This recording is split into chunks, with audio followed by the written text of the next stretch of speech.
Welcome to today's market report. US stocks rallied to a higher close on Friday and benchmark treasury yields dipped at the end of a week marked by strong earnings, wrapping up a solid month with data confirming inflation is cooling, which could allow the Federal Reserve to pause after week's expected rate hike. All three major US stock indices advanced, but a drop in Amazon.com shares capped the Nasdaq's gains. Each index posted weekly gains, and while the S&P 500 and Dow ended at the month high, the tech-laden Nasdaq was essentially unchanged from its March 31st close.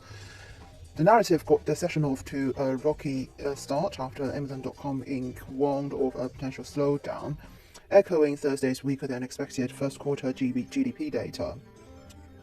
But economic data released before the bell confirmed that inflation is falling, but remains well above the Federal Reserve's average annual goal of 2%, and did little to move the needle regarding market expectations of another 25 basis point interest rate hike when the central bank meets next week.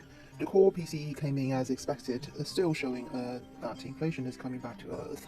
This potentially opens the door for one more rate hike next week, and the Fed can pause the aggressive tightening that we've seen since last March. European shares staged a late session rebound and closed the book on April with a 1.9% monthly advance. The Pan-European Stock 600 index rose 0.56%, and MSCI scheduled stocks across the globe gained 0.66%.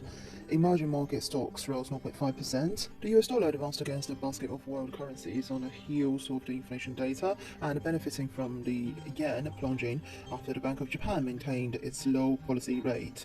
The dollar index rose 1.13%, with the euro down 0.08% at 1.1018. GBP/USD rose to fresh year-to-date highs at 125.83, eyeing the 200-day moving average. This is today's market report. Thanks for listening. We'll see you next time.